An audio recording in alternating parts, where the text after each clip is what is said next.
Where's my kick house? Yeah! I always do her. There it is, there it is. Now I can move on with my life. Hello everyone, this is Shannon here from Art Farm Studios. It's December, I cannot believe it. I just wanted to take a moment and thank everyone who collected our November series. We had the Stroller Girl and Twist of Fate, and I'm really excited about all of you who connected to that piece, since the word of November was connection. So thank you so much for connecting and for wearing and supporting our art. So thank you so much. And I'm really excited to introduce the two paintings that we're launching this season in our December season, which is, we have the Queen, which is from our Sunshine and Grit collection, and we have the Blue Girl with a Crooked Smile. And she lives in Hollywood, California. So I'm on location today in Hollywood to introduce you to one of my very dear friends, Janelle Jones, and my painting, The Blue Girl with a Crooked Smile.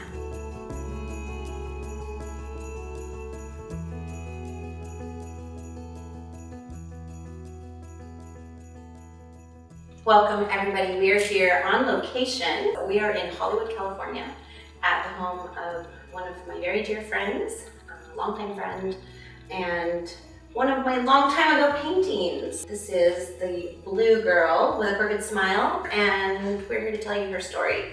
So I wanted to introduce you to Janelle Jones, and we go way back, way back. And I want to start by saying thank you for inviting us to your home and for taking such good care of my Blue Girl. I guess one of the reasons why I really wanted you on the vlog was to talk to you from the perspective of being an art collector. And you have been an art collector even when we were kids. I feel like as long as I can remember, you traveled the world, you're always bringing art, you love culture and art, and so I guess I'm curious, you have collected several of my pieces, and so I was just curious about why you were drawn to the Blue Girl with a Crooked Smile, and what she says to you, or what she means to you, or how she speaks to you, or how it's been rooming with her all these years. We've had a couple of different homes together now. Yeah. We've moved. But she rules the roost. It's interesting because as people come in and she catches their eye, usually there's a pause. And with her little quiet, silent stare, you know, she's the one who has captured the home. It was funny when I brought her home in this frame. I had actually intended to put her in a different room, but I set her here in the front room, and she just, without saying a word, said exactly, "I'm not leaving." And so it's interesting. It's interesting. People have their own take on her too, which is the nice thing about a great piece of art, is it inspires people to have their own experience and their own reflection on whatever the art is communicating, and your piece does that so well. She is the queen of the home. Well, I'm actually glad you said that about her taking on sort of her own stance in the space, because I think sometimes the question is, do we tell the backstory of the art? Does that even matter? Because once it goes into your home and into your hands, the art carries on its own new life and its own new story. So I feel like she has stories with me, and then once she was here, she has a whole life on Hollywood Boulevard that I know nothing about.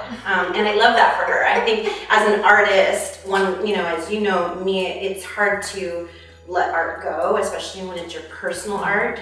But knowing that it's having a life of its own romanticizes the whole thing of letting it go. So I just love that she, like, even driving today to visit her, I'm driving to Hollywood Boulevard to visit my girl who is living with my other girl, and that's so cool because it's just, she sees things that I don't know about, that she wouldn't have seen had she stayed in my studio or stayed with me.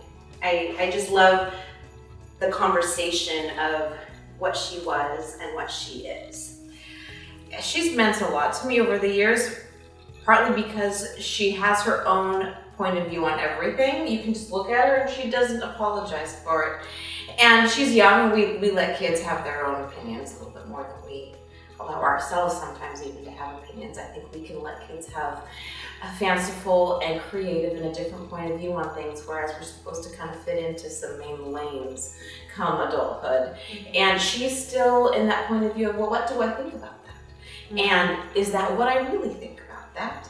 And is it maybe something else? And I haven't maybe made my mind up yet. And I love that about her. She encourages me to think twice and to really be true to my gut.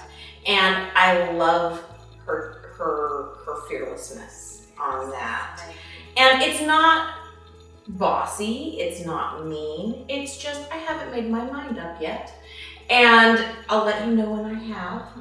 And I love that about her. She's encouraged me to look twice. You know, children are truth tellers. So that brings me to the word for this month. So each month, I don't know if you know this, so we've been having a focal word each month. This month of December, the word is truth. And she seemed like the perfect little ambassador for truth. It's funny you say little ambassador. I know nothing little about that. She's got big energy. She really does. She does. And because I think part of truth is being authentic.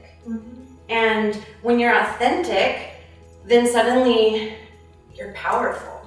And it really doesn't matter your size. Because if you're standing in your truth, you're powerful. And I love that she, like you said when we first sat down, she has a quiet power. Yeah. And I think that brings me into thinking also about our mothers. I think that our mothers, and look, I could go emotional, so because I thought about your mother and my mother in the same breath, but our mothers come from quiet power. They're strong, but not in a outwardly, it's from kindness and it's from a subtle strength. And it's from a no apology kind of strength, but it's a quiet strength. The term unapologetic, it doesn't mean that we're angry. It doesn't mean that we're asking permission. It just kind of means, I think of my mother, it's not about, oh, I'm so sorry, or could I please? It's just what would be required to. And it's really just about the facts. And which is the truth of it as well. What would be required to accomplish something? Well, then that's what we'll do. Right. It's not pushy, but it's also not asking, please, please, please. Right. It's just what would be required. And there's a simplicity to that is very calming. Truth is its own kind of thing in different settings. She's very still. That's right. She has her point of view, she's formulating it. She's not rushing in to prove her point. And she's not saying, is it okay if I feel this way? She just is knowing her point of view and getting to know it and allowing herself to develop it. And I think that is also maybe one of the most important things about really being solid and knowing our own points of view and our own take on things is to allow it to shift. And to allow it to become something as we come to understand ourselves in our world and whatever we're making an opinion about. It doesn't have to have been this from the beginning or absolutely end up at that destination. The knowing of it in the moment is the knowing of it. And that's what she's allowing herself, right? She's allowing herself to develop her own opinion. Yeah. I'm not there yet. I don't know yet. I'll let you know when I do. I love it. I love it. I love it.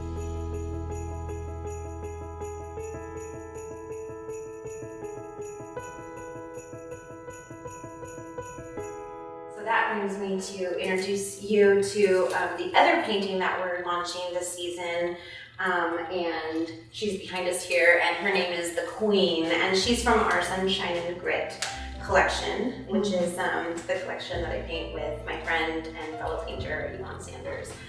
So The Queen, I just wanted to bring her all the way to Hollywood because I think it's interesting since she also represents truth, and I love the juxtaposition of the adult versus the child and the refined truth versus the growing into truth. And so, but they both share in common that they're not afraid. One of the things I love about your paintings is that there's I always find myself wanting to be drawn in to see the world through the eyes of the people you've painted, the faces, that point of view.